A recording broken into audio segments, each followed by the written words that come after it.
بسم الله الرحمن الرحيم. الحمد لله نحمده ونستعينه ونستغفره ونؤمن به ونتوكل عليه ونعوذ بالله من شرور أنفسنا ومن سيئات أعمالنا. من يهده الله فلا مضل له ومن يضلله فلا هادي له. ونشهد أن لا إله إلا الله وحده لا شريك له. ونشهد أن سيدنا وسندنا ونبينا ومولانا محمدا عبده ورسوله أرسله بالحق بشيرا ونذيرا وداعيا إلى الله بإذنه وسراجا منيرا. أما بعد، قال الله تبارك وتعالى: أعوذ بالله من الشيطان الرجيم. بسم الله الرحمن الرحيم. قل هو الله أحد الله الصمد لم يلد ولم يولد ولم يكن له كفوا أحد. صدق الله العظيم. محترم بزرگوں، عزیز نوجوان ساتھیوں،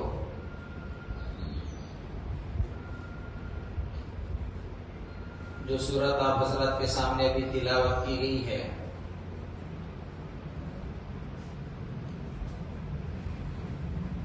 ہم میں سے اکثر کو یہ سورت یاد ہوتی ہے اور ہم اپنے نمازوں میں، اپنی سنتوں میں، اپنے نوافل میں اس سورت کو پڑھتے رہتے ہیں.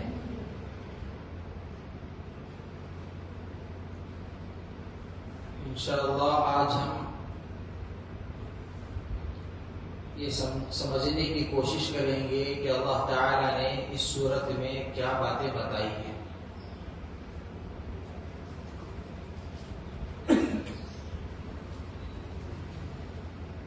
اس لیے کہ نماز کے اندر خشوع اور خضوع پیدا کرنے کا ایک طریقہ یہ بھی ہے کہ ہم جو پڑھ رہے ہیں اس پر غور کیا جائے.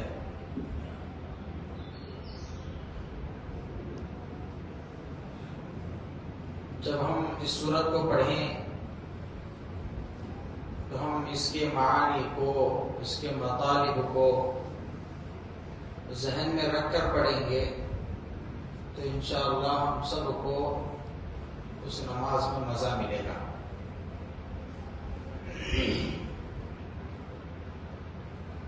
اس لیے کہ عبادت اگر ہم یہ سوچ کر کریں کہ بس اللہ تعالیٰ نے فرض کیا ہے، مجھے ادا کرنا ہے، ہماری عبادت تو ادا ہو جائے گی. لیکن اس کے ساتھ ساتھ اگر ہمیں یہ بھی معلوم ہو اور اس کے ساتھ ساتھ اگر یہ بھی حاصل ہو کہ اس عبادت میں اگر مزہ آ جائے تو پھر بندہ وہ عبادت بار بار کرنے والا بنتا ہے. جیسے حدیث میں اللہ کے نبی صلی اللہ علیہ وسلم نے فرمایا کہ اللہ تعالیٰ قیامت میں کچھ لوگوں کو بلائیں گے اور یہ کہا جائے گا کہ ان لوگوں کو بلاؤ جو مسجد کو آباد کرنے والے، مسجدوں کو آباد کرنے والے لوگ. تو وہ لوگ سوچیں گے کہ یہ مسجدوں کو آباد کرنے والے کون ہیں؟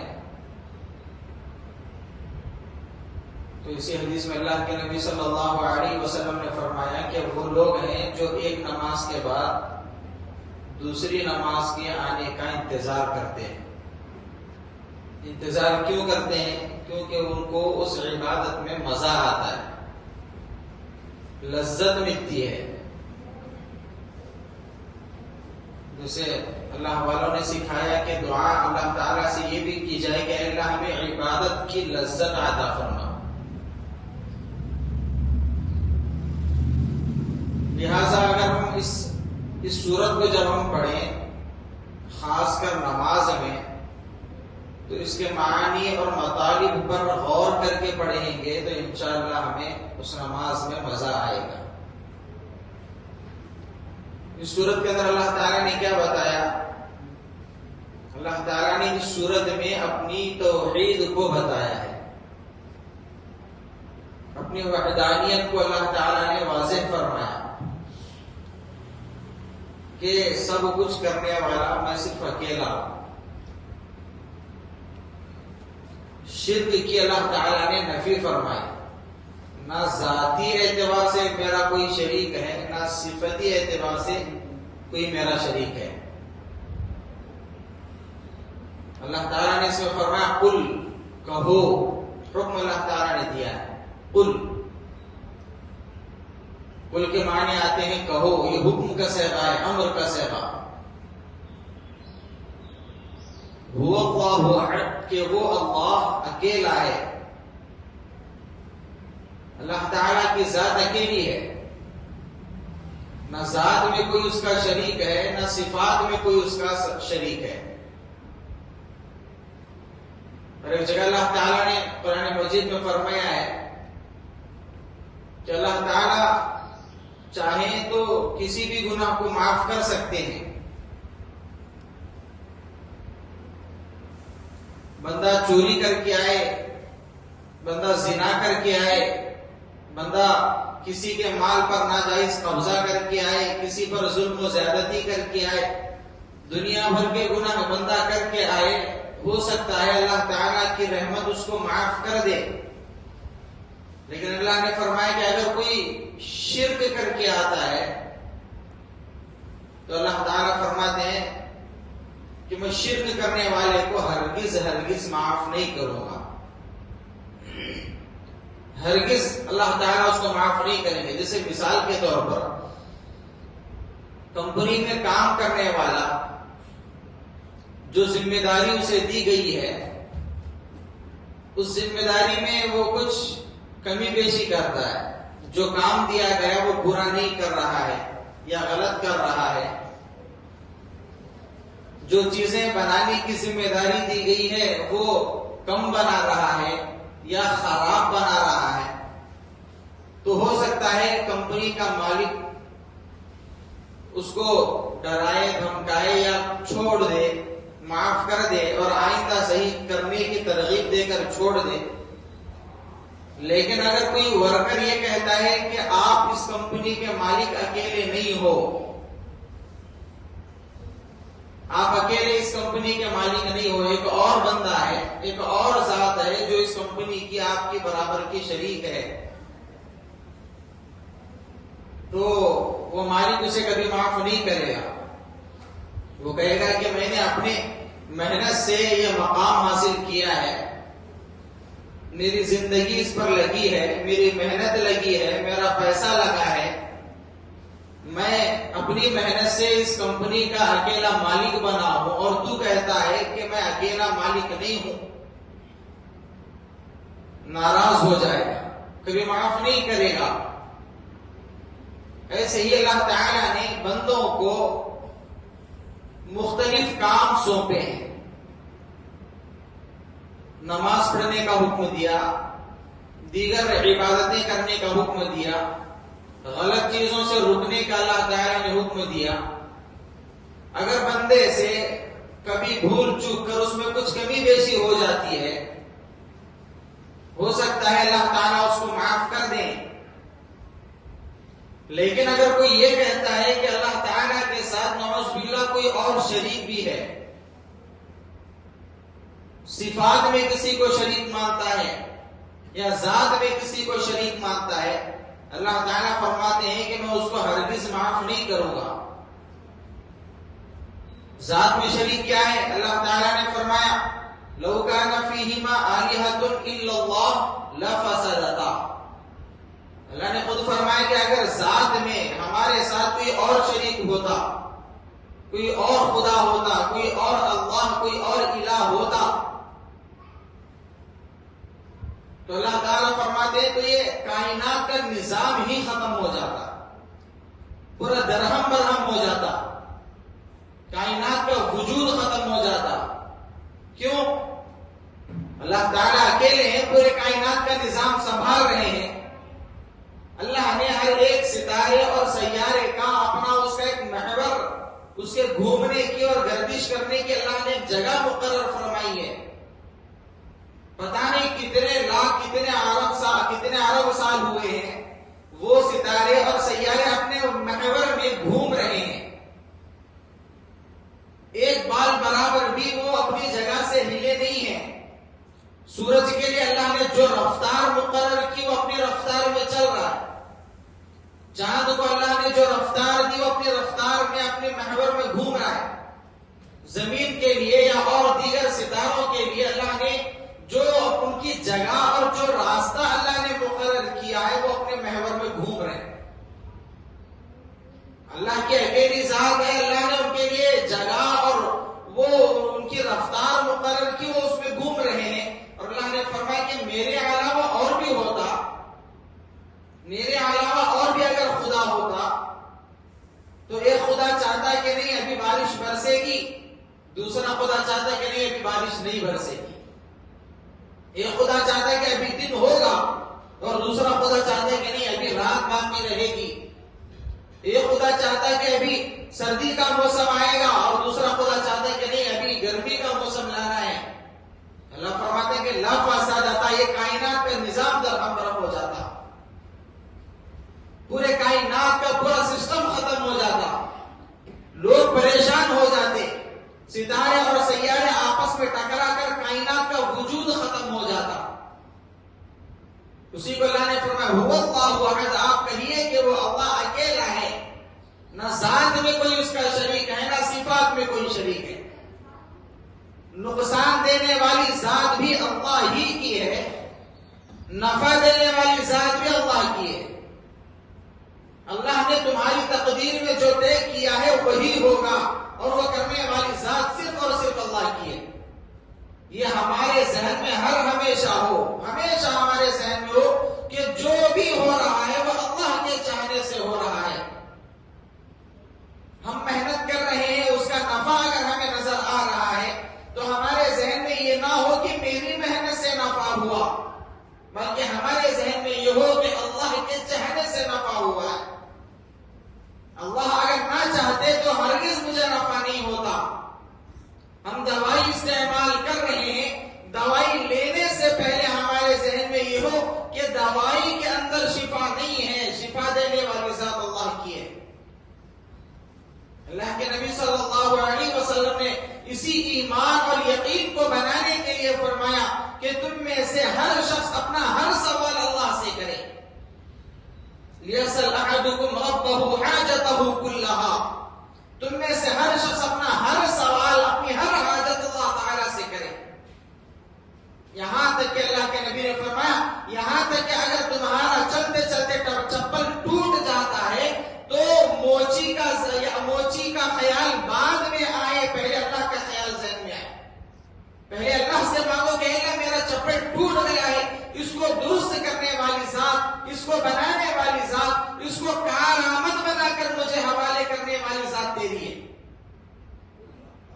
اگر بیماری میں آ گھیرا ہے تو ڈاکٹر کا خیال بعد میں آئے، پہلے اللہ کا خیال آئے کہ اللہ بیماری دینے والی ذات تیری ہے، شفا بھی دینے والی ذات تیری ہے۔ زندگی کے ہر موڑ پر اللہ کا خیال ذہن میں آئے، ہر ہمیشہ ہمارے ذہن میں اللہ ہو کہ سب کچھ کرنے والی ذات اللہ کی ہے۔ اس کو اللہ نے فرمایا قل هو اللہ احد، آپ کہیے کہ وہ اللہ اکیلا ہے، سب کچھ کرنے والی ذات وہی ہے۔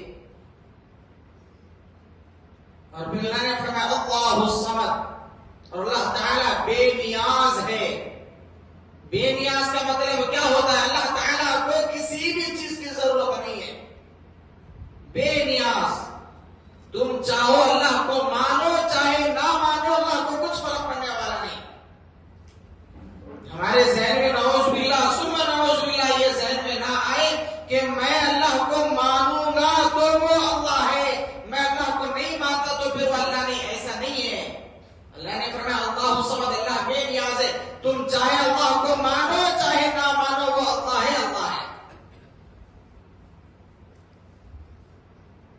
میرے ذہن میں یہ نہ آئے کہ میری نماز سے اللہ کی شان میں بڑھوتری ہوگی. میرے ذہن میں یہ نہ آئے کہ میری عبادت سے اللہ کا درجہ بلند ہوگا. نہیں. اللہ تعالیٰ فرماتے ہیں کہ مجھے تمہاری نہ عبادت کی ضرورت ہے نہ تمہاری ریاضت کی ضرورت ہے. تم عبادت کرتے ہو تو اپنے لیے کرتے ہو، اپنی آخرت بنانے کے لیے کرتے ہو. میری ذات کو تمہاری عبادت سے کچھ مطلب نہیں ہے. تم اللہ کو، اللہ کی وحدانیت کو مانو یا نہ مانو، مجھے کچھ فرق پڑنے والا نہیں. اللہ تعالیٰ فرماتے ہیں کہ میں نے کائنات کا جو وجود رکھا ہے، اللہ کے نبی صلی اللہ علیہ وسلم نے فرمایا کہ کائنات کا وجود ایک ایمان والے کا صدقہ ہے. یہ کائنات کب تک باقی رہے گی؟ جب تک اس کائنات میں، اس زمین پر اللہ اللہ کہنے والا باقی رہے گا. پتا چلا کہ اللہ کے نام کی برکت سے اس کائنات کا وجود ہے، کہنے والے کی ذات سے نہیں. بندہ اللہ اللہ کہہ رہا ہے تو بندے کی ذات سے کائنات کا وجود نہیں، وہ لفظ اللہ جو اپنی زبان سے نکال رہا ہے اس لفظ اللہ کی برکت سے کائنات کا وجود ہے. اور اگر وہ بندہ اللہ اللہ کہنا بند کر دے، اور اگر بندہ اللہ اللہ کہنا بند کر دے اور پوری کائنات سے اللہ کہنے والے اور اللہ کو یاد کرنے والے ختم ہو جائیں، اللہ تعالیٰ فرماتے ہیں پھر مجھے کائنات کی ضرورت نہیں. یہ کائنات کو باقی رکھ کر فائدہ نہیں، اللہ تعالیٰ پوری کائنات کو ختم کر دیں گے. جیسے قیامت کے نشانیوں میں سے آپ نے سنا ہوگا یا پڑھا ہوگا، قرب قیامت پورے ایمان والے دنیا سے ختم ہو جائیں گے. قیامت کا جو منظر ہے، حضرت اسرافیل علیہ السلام کو حکم ہوگا کہ آپ سور پھونکو، وہ سور پھونکیں گے، پوری کائنات ختم ہو جائے گی. یہ قیامت کے آنے کا جو منظر ہے وہ ایمان والے نہیں دیکھ سکیں گے. ایمان والوں پر قیامت نہیں آئے گی. یہ حدیث پاک میں موجود ہے. جب پوری ایمان والے دنیا سے ختم ہو جائیں گے اور پوری دنیا میں کفر والے باقی رہیں گے، اللہ کا انکار کرنے والے، اللہ تعالیٰ کے احکامات کو چھٹلانے والے دنیا میں ہوں گے، اللہ تعالیٰ فرمائے کہ اب قیامت کو برپا کرنا ہے. اب حضرت اسرافیل علیہ السلام سور پھونکیں گے.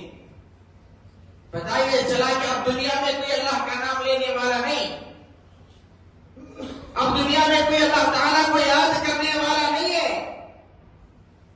تو اللہ تعالیٰ قیامت کو برپا فرمائیں گے. پتا یہ چلا کہ اللہ تعالیٰ کو کسی بھی چیز کی ضرورت نہیں ہے.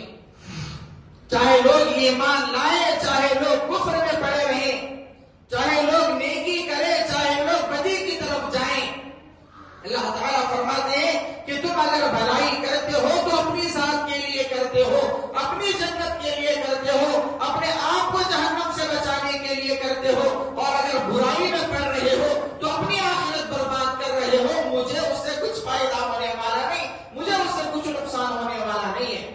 اللہ الصمد، اللہ تعالیٰ تمام چیزوں سے بے نیاز. اس لیے فرمایا کہ اپنے ایمان کو اور عقیدے کو بنانا ہے کہ سب کچھ کرنے والی ذات اللہ کی ہے. ہمیں کچھ مانگنا ہے تو اللہ سے مانگنا ہے. نہ ذات میں کوئی اللہ کا شریک ہے، نہ صفات میں کوئی اللہ کا شریک ہے. صفات میں شریک ہونے کا مطلب کیا ہے؟ دیکھو ہمارا ایمان اور عقیدہ ہے کہ ہم سب کو پیدا کرنے والی ذات اللہ کی ہے. اللہ نے ہمیں پیدا کیا. حضرت آدم علیہ السلام سے لے کر آج تک اور آج سے لے کر قیامت تک جتنے بھی انسان یا جتنے بھی مخلوقات دنیا میں آئیں گی، اللہ کی ہے، یہ ہمارا ایمان اور عقیدہ ہے۔ لیکن کبھی کبھی کیا ہوتا ہے، کسی کے یہاں اولاد نہیں ہوتی ہے تو لوگ اسے مشورے دیتے ہیں کہ تھوڑا فلاں درگاہ پر جا کر آؤ، فلاں بزرگ کے دربار میں حاضری دے کر آؤ، فلاں اللہ والے کی چوکھٹ پر جا کے آؤ۔ یہاں ہمارا ایمان بگڑ گیا، اولاد دینے والی ذات اللہ کی ہے، بزرگ اولاد دینے والے نہیں ہیں۔ اولاد دینے والی ذات صرف اور صرف اللہ کی ہے۔ ہمارا ایمان اور عقیدہ ہو کہ جس طریقے سے مجھے اللہ نے پیدا کیا ہے، مجھ کو اولاد دینے والی ذات بھی اللہ کی ہے، یہ ہمارا ایمان اور عقیدہ۔ اور اگر ایمان بگڑ گیا کہ نہیں وہاں سے بھی اولاد مل سکتی ہے، تو پھر اللہ فرما رہے ہیں کہ یہی تو شرک ہے، اسی کو شرک کہا جاتا ہے۔ اور اللہ فرماتے ہیں کہ میں شرک کو کبھی معاف نہیں کرتا، شرک کو کبھی معاف نہیں کرتا۔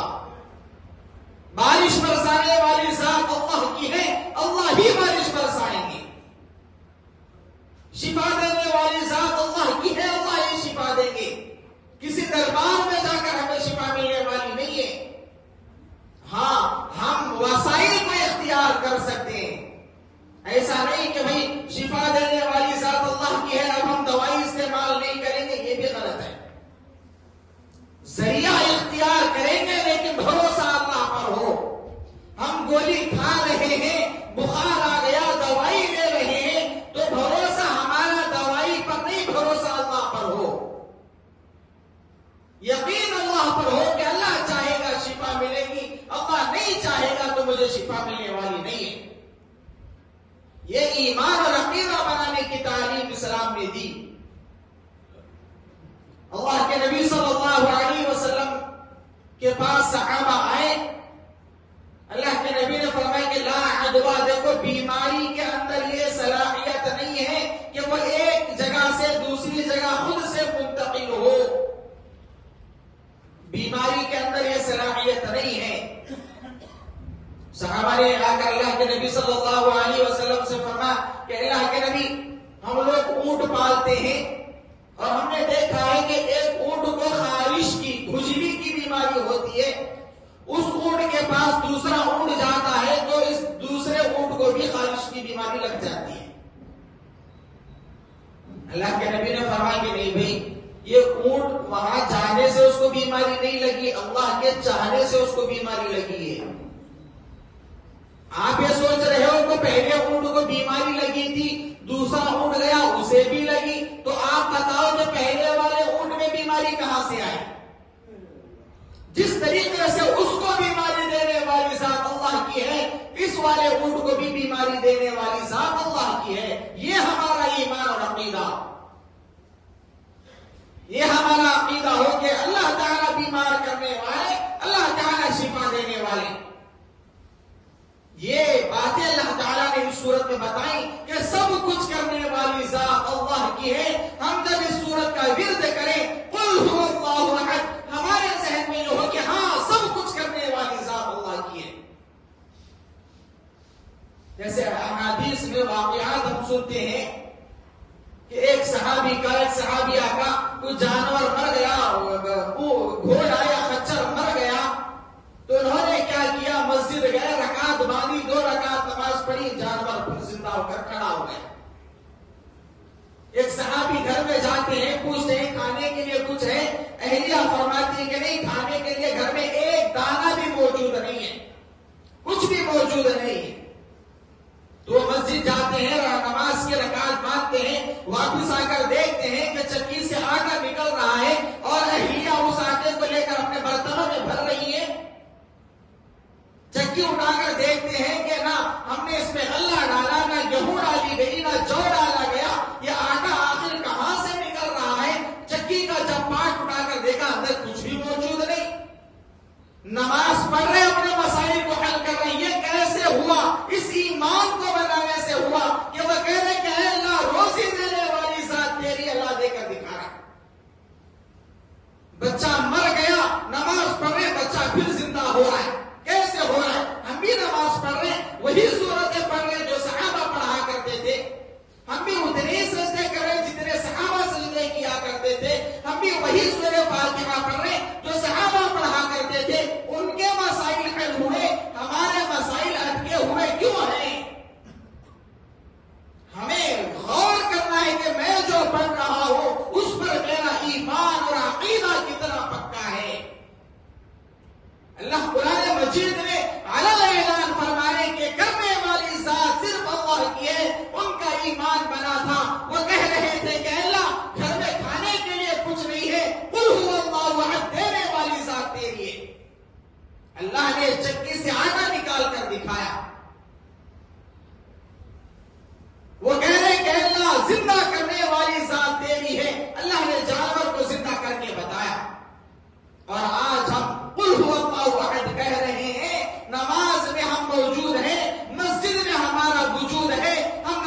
رکعت چل رہی ہے، کسی کو ذہن میں نہیں ہوتا الا ماشاءاللہ پہلی رکعت میں کون سی سورت پڑھی گئی امام صاحب کو معلوم. امام صاحب رکوع میں جا رہے میں بھی جا رہا ہوں، امام صاحب سجدہ کر رہے میں بھی سجدہ کر رہا ہوں، امام صاحب نے سلام پھیرا میں نے بھی سلام پھیرا. اب دعا ہوئی، کام کیا ہے؟ مسجد سے باہر نکلنا ہے، بس اتنا ہم کو معلوم ہے. یہ ہماری نمازوں کا حال ہے. ایسی نمازوں سے مسائل حل نہیں ہوتے. نمازوں میں من لگانا پڑتا ہے، غور کرنا پڑتا ہے کہ میں جو کہہ رہا ہوں، میری زبان جو کہہ رہی ہے، اس پر میرا یقین کتنا مضبوط ہے. یہ ایمان اور یقین بنانے کا درس اسلام نے دیا ہے. ہم ایمان بنائیں گے، آج بھی اللہ کی مدد اترنے کے لیے منتظر ہے کہ میں اتروں، لیکن یہ لوگ سدھرے تو صحیح. اللہ نے قرآن مجید میں فرمایا ہے کہ دیکھو ہم کسی بھی قوم کو اس وقت تک بدلنے والے نہیں ہیں جب تک وہ قوم خود اپنے آپ کو بدلنے کا فیصلہ نہ کرے. اللہ کو کیا پڑی ہے ہم کو بدلنے کی؟ ہم جو کہہ رہے ہیں کہ بھئی دیکھو فلسطین میں ظلم ہو رہا ہے، مسلمانوں کو مارا جا رہا ہے، دبایا جا رہا ہے. جب ہم مسلمان ہیں، ہمارا خدا اللہ ہے، ہمارے بنانے والی ذات اللہ کی ہے، سب کچھ اللہ تعالیٰ کے ہاتھ میں ہے، تو پھر ان لوگوں کی مدد کیوں نہیں ہو رہی ہے؟ میرے ذہن میں یہ سوال آ رہا ہے، حالانکہ میرے چہرے پر اللہ کے نبی کی سنت نہیں. میرے ذہن میں یہ سوال آ رہا ہے کہ میں تو مسلمان ہوں، پھر بھی اللہ کی مدد کیوں نہیں آ رہی ہے؟ میں سوچوں کہ میں نے اللہ کو دن میں کتنی مرتبہ یاد کیا. اللہ کے نبی صلی اللہ علیہ وسلم نے فرمایا کہ دیکھو قیامت کے قریب ایمان والوں کا ایمان اتنا کمزور ہو جائے گا. اللہ کے نبی نے فرمایا کہ بندہ رات میں سوئے گا، صبح ہونے سے پہلے پہلے کافر ہوا ہوگا، ایمان اس کا ختم ہو چکا ہوگا. دن میں صبح میں مسلمان ہے، رات ہونے ہونے تک اس کا ایمان ختم ہوا ہوگا. ایسے ہو رہا ہے، یہ زمانے میں معاشرے میں چل رہا ہے. کتنی چیزیں ہیں ہمارے ایمان کو ختم کرنے والی، بگاڑنے والی. تمام چیزوں میں ہم ملوث ہیں. ہم جب اللہ تعالیٰ پر ہمارا ایمان مضبوط ہوگا، اللہ تعالیٰ سے مانگنے کی بھی ضرورت ہے، اللہ تعالیٰ خود سے ہمارے مسائل کو حل کریں گے. جیسے بادشاہ کے پاس جا کر اگر کوئی بندہ بادشاہ کی تعریف کرتا ہے، اشعار پڑھ رہا ہے، بادشاہ بیٹھا ہوا ہے اپنے دربار میں، ایک شاعر آتا ہے اور آ کر بادشاہ کی تعریف میں قصیدے پڑھ رہا ہے کہ ہمارا بادشاہ اتنا فیاض ہے، اتنا سخی ہے، ہمارے بادشاہ اتنے بڑے بہادر ہیں، انہوں نے اتنے ممالک فتح کیے ہیں. تمام بادشاہ کے وہ بادشاہ کی مدح سرائی کر رہا ہے، تعریفیں کر رہا ہے. اب اس میں کتنی سچی ہیں کتنی جھوٹی ہیں وہ بادشاہ کو معلوم، پڑھنے والے شاعر کو معلوم. اب آخر میں کیا ہوتا ہے؟ بادشاہ حکم دیتا ہے کہ بھائی اسے اشرفیاں دی جائیں، اسے روپیہ پیسہ دیا جائے. حالانکہ شاعر صاحب نے اپنے شعر میں ایک جملہ بھی نہیں کہا کہ مجھے پیسے دو، مجھے ضرورت ہے، میرا خاندان بھوکوں مر رہا ہے، مجھے روپیے پیسوں کی ضرورت ہے، آپ مجھے کچھ دو. شاعر نے ایک جملہ بھی نہیں کہا. لیکن بادشاہ سمجھ گیا کہ یہ چاپلوسی کر رہا ہے، اس کو پیسوں کی ضرورت ہے، بادشاہ دے دیتا ہے. یہ میں سمجھانے کے لیے آپ کو بتا رہا ہوں. اگر ہم تمام بادشاہوں کے بادشاہ کے دربار میں جا کر اخلاص کے ساتھ اگر ہم کہیں کہ اللہ سب کچھ کرنے والی ذات دے دیے، اللہ تعالیٰ تو پہلے سے دینے کے لیے تیار ہے. اللہ کہہ رہے ہیں کہ تم ہمیں مانو تو صحیح، تم اپنا ایمان اور یقین بناؤ تو صحیح، ہماری مدد اترنے کے لیے تیار ہے. اللہ کے نبی نے جنگ بدر کے موقع پر فرمایا کہ اے اللہ یہ مٹھی بھر صحابہ 313 میں لے کر آیا ہوں، نہ ان کے پاس ہتھیار ہیں، نہ جنگ کے ساز و سامان ہے، کچھ نہیں، بس تیرے بھروسے پر آئے ہیں. آج اگر یہ ختم ہو گئے تو پھر قیامت تک زمین پر تیرا نام لینے والا نہیں رہے گا. صحابہ فرماتے ہیں کہ ہمیں سمجھ میں نہیں آ رہا تھا، ابھی ہم تلوار اٹھانے والا لاشیں گر رہی ہے. کفار کہتے ہیں کہ ہمیں لمبے لمبے لوگ قید کر کے لے جائے، پتہ نہیں کون آئے تھے. دو منافقین سیرت کی کتابوں میں ان کا تذکرہ آتا ہے. 2 منافق لوگ پہاڑ کے اوپر بیٹھ کر دیکھ رہے ہیں. منافق کون ہے؟ ظاہر میں آ کر اللہ کے نبی سے کہتے تھے ہم تو تمہارے ساتھ ہیں، اور کافروں کے پاس جا کر کہتے کہ نہیں ہم تمہارے ساتھ ہیں. وہ پہاڑ کے اوپر بیٹھ کر جنگ کرتے ہوئے دیکھ رہے ہیں. یہ سوچ رہے ہیں کہ مسلمانوں کو فتح ہوگی جا کر ہم کافروں کا مال لوٹیں گے، کافروں کو فتح ہوگی جا کر مسلمانوں کا مال لوٹیں گے. ہمیں جنگ سے مطلب نہیں، ہمیں بس مال سے مطلب ہے. یہ پہاڑ کے اوپر بیٹھ کر دیکھ رہے ہیں، جنگ ہوتی ہوئی دیکھ رہے ہیں. اتنے میں دونوں اچانک زمین پر گر کر بے ہوش ہو جاتے ہیں. بعد میں ان سے پوچھا گیا، کسی نے ان سے پوچھا تو وہ کہنے لگے ہم بیٹھے تھے، اتنے میں ہم نے دیکھا کہ اس آسمان سے کوئی چیز زمین پر اتری، ہمارے بازو میں گھوڑا ہے، اس کے اوپر کوئی صاحب بیٹھے ہوئے ہیں اور زور سے آواز لگاتے ہیں اقدم یا ہیزم. وہاں سے بجلی آگے جاتی ہے. اس بجلی کی کڑک کو دیکھ کر ہم بے ہوش ہو گئے. یہ ہیزم کیا ہے؟ کتابوں میں آتا ہے کہ حضرت جبرائیل علیہ السلام جنگ بدر میں جس گھوڑے کو آسمان سے لے کر آئے تھے اس گھوڑے کا نام ہیزوم تھا. لوگوں نے اپنی آنکھوں سے آسمان سے مدد اترتی ہوئی دیکھی. یقین انہوں نے بنایا کہ فتح دینے والی ذات اللہ کی ہے، اور وہاں کافر کیا ہے؟ اپنے ہتھیار لے کر ناچ رہے ہیں.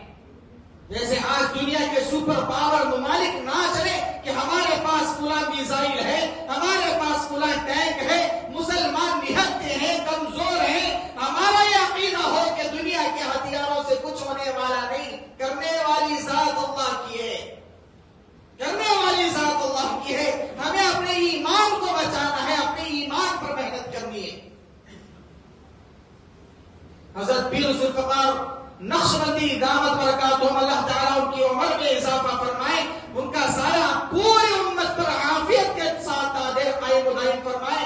حضرت نے اپنی کتاب میں اپنا ذاتی واقعہ لکھا ہے. کسی ملک میں گئے تھے جہاں پر کمیونزم آیا ہوا تھا. ایک زمانے میں کمیونسٹ حکومت آئی تھی. اس حکومت نے یہ قانون لگایا تھا کہ اس پورے ملک میں اسلام کی کوئی نشانی باقی نہیں رہے گی. نہ اذان ہوگی، نہ نماز ہوگی، نہ کسی گھر میں قرآن ہوگا، نہ قرآن مجید کی تلاوت ہوگی. ہوا کیا؟ جس بھی گھر میں جا رہے ہیں مسلمان کا گھر ہے، لیکن اندر جانے کے بعد اسلام کی کوئی نشانی گھر میں نہیں.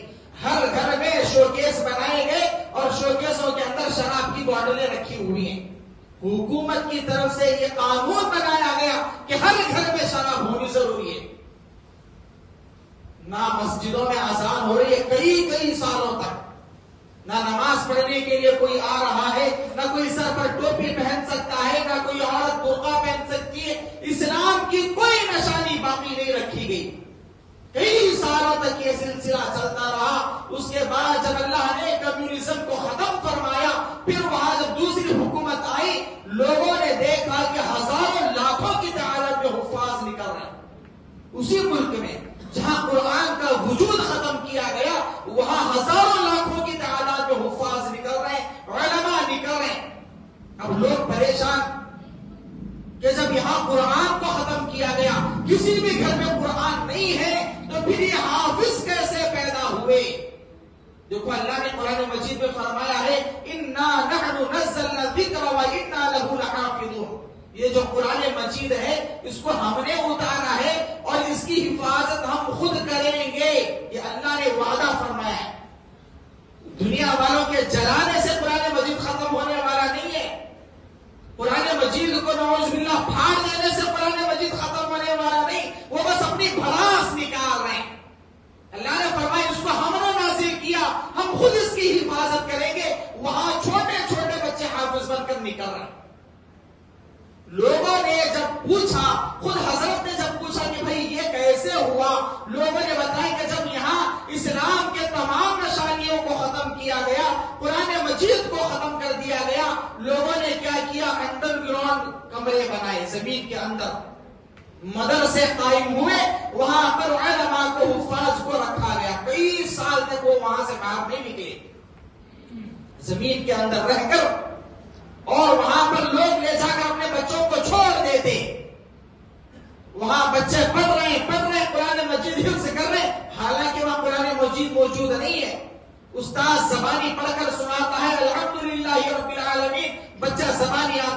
ہے الحمدللہ رب العالمین۔ جب ان حافظوں کو پکڑ کر قرآن مجید دکھایا گیا اور پوچھا گیا کہ بیٹا یہاں سے پڑھ کر دکھاؤ، بچہ کہتا ہے کہ مجھے دیکھ کر پڑھنے نہیں آتا۔ کیوں؟ بچے نے کبھی قرآن مجید دیکھا ہی نہیں، لیکن اللہ نے پوری کتاب اس کے سینے میں محفوظ فرمائی۔ یہ اللہ تعالیٰ کی ذات ہے کہ لوگوں نے ظاہری تمام اسباب کو ختم کیا، لیکن اللہ نے کر کے بتایا کہ حفاظت کرنے والی ذات ہماری ہے۔ تم نے قرآن مجید کے وجود کو اس ملک سے ختم کیا، ہم نے لاکھوں حافظ بنا کر دکھائے، یہ کرنے والی ذات اللہ کی ہے۔ یہ ایمان ہمارا ہو کہ کرنے والی ذات اللہ کی ہے، یہ عقیدہ بنے گا، یہ ایمان بنے گا، تو پھر اللہ اس قوم کو ترقی عطا فرما دیں، اس قوم کو اللہ تعالیٰ ترقی عطا فرما دیں۔ ورنہ اللہ نے اسی دوسری آیت میں فرمایا اللہ الصمد، اگر تم نہیں چاہتے تو پھر اللہ کو بھی تمہاری ضرورت نہیں ہے، بے نیاز ہے اللہ۔ تم مانو گے تب بھی وہ اللہ ہے، تم نہیں مانو گے تب بھی وہ اللہ ہے۔ اللہ فرماتے ہیں کہ تم مانو گے ہم کائنات کو باقی رکھیں گے، تم نہیں مانو گے تو پھر چلو قیامت برپا کرو، سب کو ختم کر دو، اللہ کو کسی کی ضرورت نہیں ہے۔ اور پھر جب قیامت قائم ہوگی، سب لوگ تمام کی تمام لاشیں زمین پر پڑی ہوئی ہیں، اللہ تعالیٰ زمین کو جھٹکا دیں گے، جھٹکا دیں گے، جیسے چادر کو، کاغذ کو، رومال کو جھٹکا دیا جاتا ہے، لوگ جھٹکتے ہیں، اللہ تعالیٰ زمین کو جھٹکیں گے اور فرمائیں گے کہ دیکھو زمین پر تکبر کرنے والے، زمین پر اپنی حکمرانی کے گن گانے والے، یہ زمین پر لوگوں پر ظلم و زیادتی کرنے والے، یہ سمجھتے تھے کہ کبھی ہم پر موت نہیں آنے والی، اب بتاؤ کہ تمہارا پیدا کرنے والا کون ہے؟ اپنی سپر پاور ہونے پر ناز کیا کرتے تھے، اب بتاؤ اصل حکمران کون ہے؟ تمام کی تمام لاشیں پڑی ہوئی ہیں، کوئی نماز جنازہ پڑھنے والا نہیں، کوئی غسل دینے والا نہیں، کوئی کفن دینے والا نہیں، سب کے سب مردہ پڑے ہیں۔ اللہ فرمائیں گے اب بتاؤ اصل حکمران کون ہے؟ میں نے دنیا میں تمہیں بتایا تھا کہ مجھے کسی چیز کی ضرورت نہیں ہے، صحیح بنو گے تمہیں قیامت میں صحیح چیز ملے گی، غلط بنو گے تو پھر تمہارا حشر دوزخ ہے، اللہ کو کسی چیز کی ضرورت نہیں۔ یہ سبق اللہ نے ہمیں قرآن مجید میں پڑھایا ہے، اس کو سمجھنے کی ضرورت ہے۔ اور باقی اور دو آیتیں انشاءاللہ پھر کبھی موقع ہوگا آپ کے سامنے عرض کی جائیں گی۔ اللہ تعالیٰ سے دعا کریں کہ اللہ تعالیٰ ہم تمام کو کہیں سنی باتوں پر عمل کی توفیق نصیب فرمائے، اللہ تعالیٰ ہم تمام کو اپنا ایمان بنانے کی توفیق نصیب فرمائے۔ تو آخر دعوانا الحمدللہ رب العالمین۔